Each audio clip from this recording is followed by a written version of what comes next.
જય જોહાર, જય આદિવાસી દોસ્તો. તો આજે આપણે આવી ગયા છે અભી ઉમરિયા ડેમ પર, જે આવેલું છે પટવાણમાં. આ જો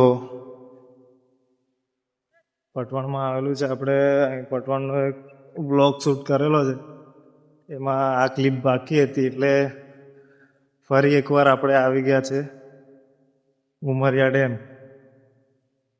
હવે એનું થોડું શૂટ કરીએ, અને ઉપર પેલા બેઠા છે, ફોટો શૂટ કરે છે કે બોકડા ચારે છે ખબર નહીં.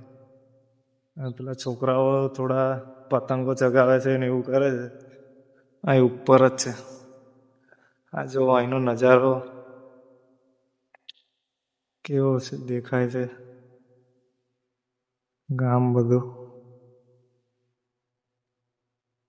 આપણે બન્યા રહો બ્લોગમાં, આગળનો નજારો બતાડું. અહીંયા આવેલી છે આપણા ધરતી આબા એવા આપણા બિરસા મુંડા ભગવાનની મૂર્તિ. ત્યાં આપણે દર્શન કરવા પણ જઈએ. તો આગળ બતાવું, બન્યા રહો બ્લોગમાં.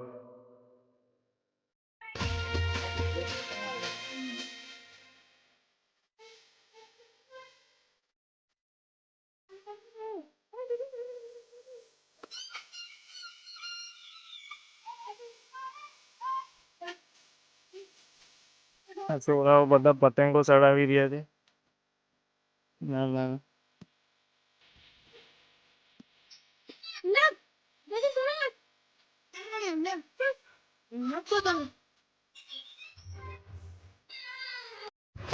આ છે ઉમરિયા ડેમનો ગેટ, અને પેલું સામે દેખાય છે ત્યાં આવેલી છે આપણા ધરતી આબા બિરસા મુંડાની મૂર્તિ.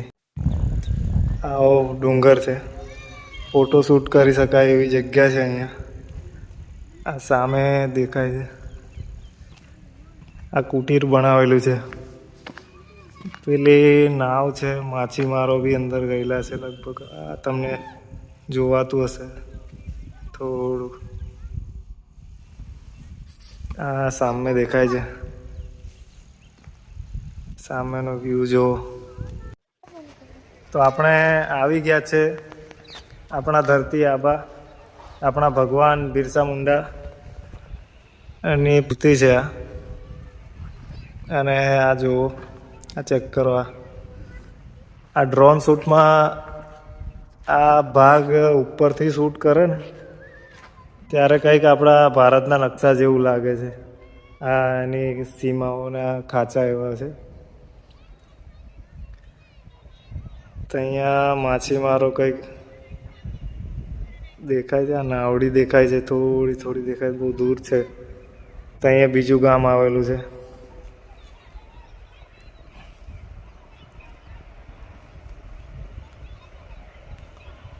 આ જો આ નાવ દેખાય છે.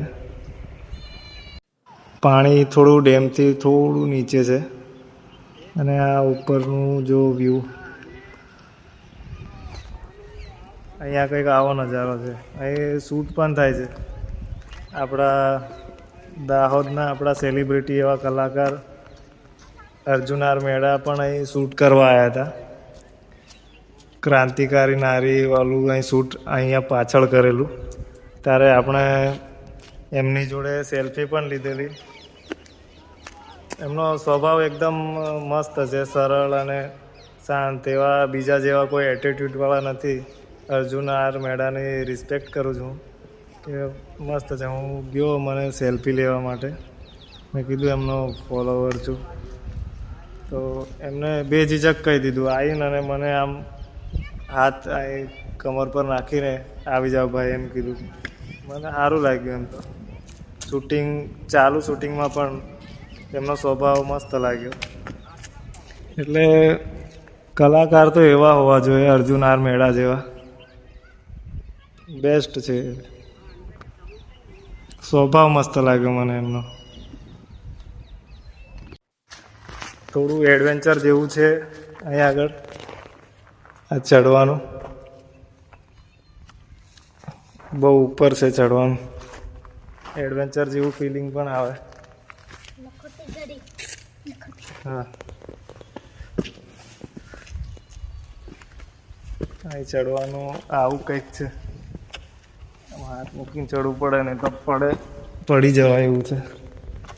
પેલી બાજુ રહીને જવાય, અહીં સીધું નહીં ચડે, આ બાજુથી જવાય અહીંથી. આપણો સાથી આપણો શૂટર છે,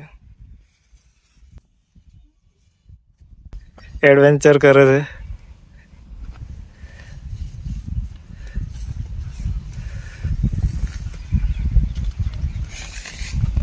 ચડી ગયો ખરો, એડવેન્ચર બહુ ઉપર છે આપણાથી.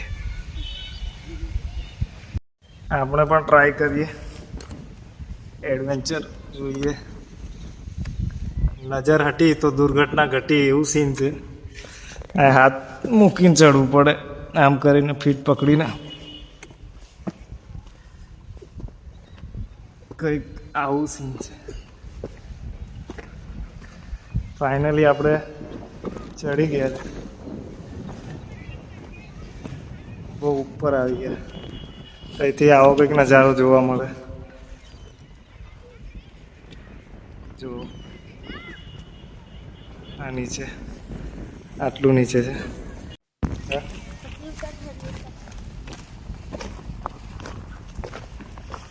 હજુ એડવેન્ચર કરવા કે છે આપણો કેમેરામેન, જે ઊંચી પહાડી છે પેલી ઉપર. તો અહીંયા ચડતા ચડતા આમ નાગરિકનો શ્વાસ પૂરો થઈ જાય. આ તો આપણે ખેડૂત છે એટલે આપણે ચડી શકીએ. બીજા કોઈ બહારી વ્યક્તિ આવે તેને તકલીફ પડે અહીં ઉપર ચડવા માટે. ઉપર ચડવા માટે બહુ તકલીફ પડે, શ્વાસ ચડી જાય. એટલું ઉપર ચડીએ આપણે. થોડું આપણે એડવેન્ચર પણ કરી લીધું અહીં. જોઈ શકો તમે. क्या है ये? इधर हड्डी पड़ी हुई है, पता नहीं कौन रख के गया है. अपने थोड़ा शूट कर लेते, उनका भी एक ब्लॉग बन जाए, मिनी ब्लॉग. किधर जा रहे हो? ऊपर क्या करने जा रहे हो?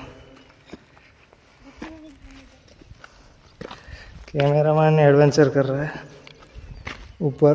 ऊपर बहुत ऊपर आ गए हम. वो बच्चे देखो छोटे छोटे दिख रहे. इधर से बहुत ऊंची पहाड़ी पर चढ़ गए.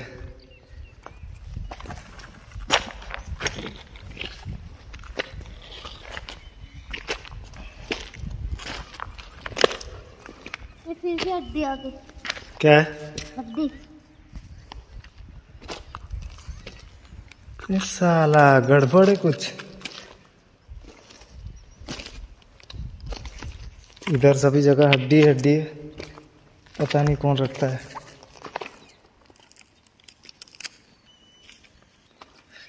इधर जाना खतरे से खाली नहीं.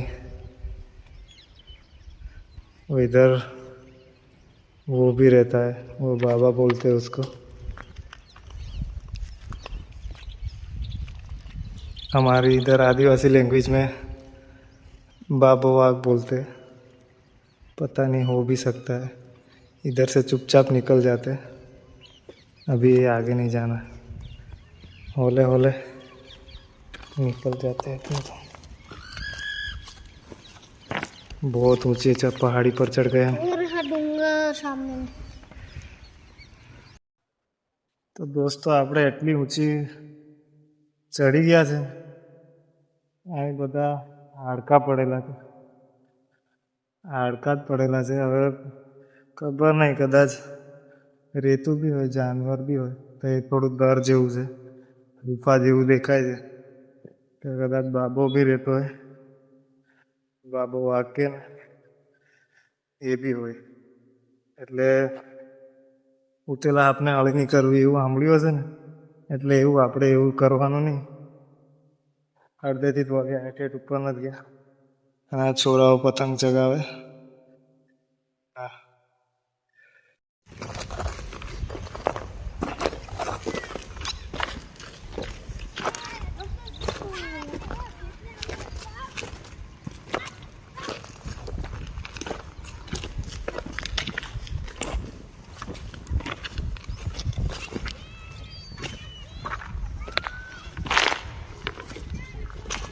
इधर